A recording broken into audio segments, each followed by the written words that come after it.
कर्मचारियों के लिए अच्छी खबर। 8वें वेतन आयोग को लेकर आ गई बड़ी खुशखबरी। वेतन भत्ते और पेंशन की समीक्षा के लिए 8वें वेतन आयोग का गठन, वित्त मंत्री का प्रस्ताव। आपको बता दें कि 7वें वेतन आयोग की सिफारिशों को 1/1/2016 से लागू किया गया था, लेकिन इस वेतन आयोग में कर्मचारियों की कई महत्वपूर्ण मांगें पूरी नहीं की गई।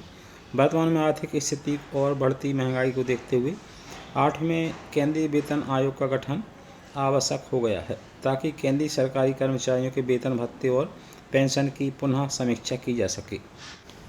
स्टाफ साइड ने 7वें वेतन आयोग और इसके बाद भारत सरकार से 1/1/2016 को न्यूनतम वेतन 26,000 रुपये प्रतिमाह करने की मांग की थी, जिसे केंद्र सरकार ने खारिज कर दिया था। 7वें वेतन आयोग में केंद्र सरकार ने न्यूनतम वेतन 18,000 रुपये की सिफारिश की, जो कि कर्मचारियों की अपेक्षाओं से काफ़ी कम था।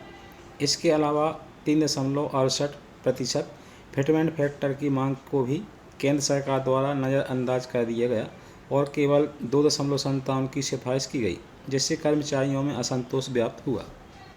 7वें वेतन आयोग की प्रतिकूल सिफारिशों से नाराज होकर राष्ट्रीय परिषद (JCM) के घटक संगठनों ने न्यूनतम वेतन और फिटमेंट फैक्टर की समीक्षा की मांग के साथ सरकार को हड़ताल की नोटिस दी।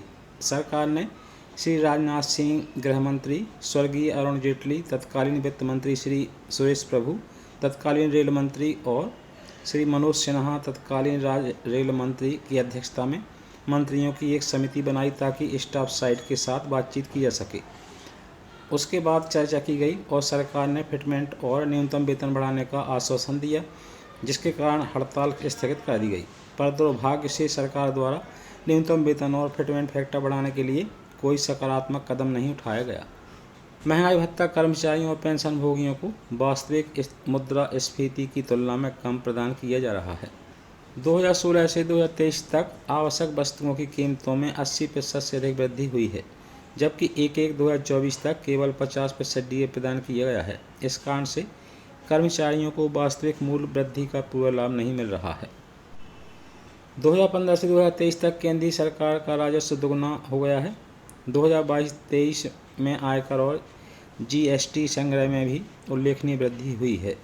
आयकर संग्रहण 9,60,764 करोड़ रुपये हो रहा है और अप्रत्यक्ष कर संग्रहण 13.82 लाख करोड़ रुपये तक पहुंच गया है।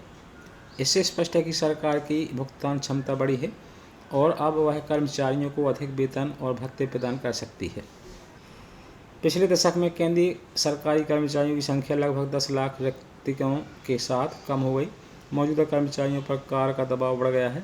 2020-21 में केंद्रीय सरकारी कर्मचारियों के वेतन और भत्तों पर खर्च कुल राजस्व व्यय का केवल 7.29% था, जबकि पेंशन भोगियों पर खर्च लगभग 4% था।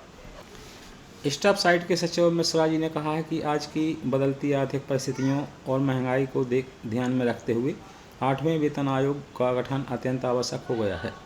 इस आयोग द्वारा वेतन भत्ते और पेंशन की समीक्षा कर कर्मचारियों की आर्थिक स्थिति को बेहतर बनाया जा सकता है। यह न केवल कर्मचारियों के जीवन स्तर को ऊंचा उठाएगा, बल्कि उन्हें अपने कार्यों के प्रति अधिक प्रेरित करेगा। स्टाफ साइड के सचिव मिश्रा जी ने कहा है कि 20 लाख से अधिक केंद्रीय सरकारी कर्मचारी राष्ट्रीय पेंशन प्रणाली (NPS) के तहत आते हैं और हर महीने अपने बेसिक वेतन और DA का 10% NPS में योगदान करते हैं, जिससे उनके वास्तविक वेतन में कमी होती है।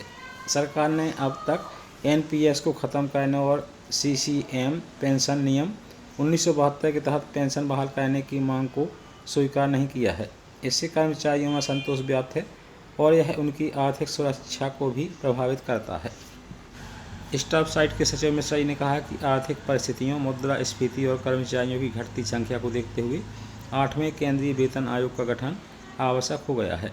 यह आयोग वेतन भत्ते और पेंशन की समीक्षा कर कर्मचारियों की आर्थिक स्थिति को सुधारने में सहायक होगा। यह समय की मांग है कि सरकार इस पर तुरंत ध्यान दे और आवश्यक कदम उठाएं। उपरोक्त सभी पहलुओं को ध्यान में रखते हुए स्टाफ साइड के सचिव मिश्रा जी ने वित्त मंत्री से तत्काल प्रभाव से 8वें वेतन आयोग के गठन करने की मांग की है। उनका कहना है कि अब समय आ गया है कि सरकार तुरंत 8वें केंद्रीय वेतन आयोग का गठन करे। इससे न केवल कर्मचारियों की आर्थिक स्थिति सुधरेगी, बल्कि वे अपने कर्तव्यों को भी अधिक से अधिक उत्साह के साथ पूरा कर सकेंगे। सरकार से अनुरोध है कि वह इस पर ध्यान दें और आवश्यक कदम उठाएं।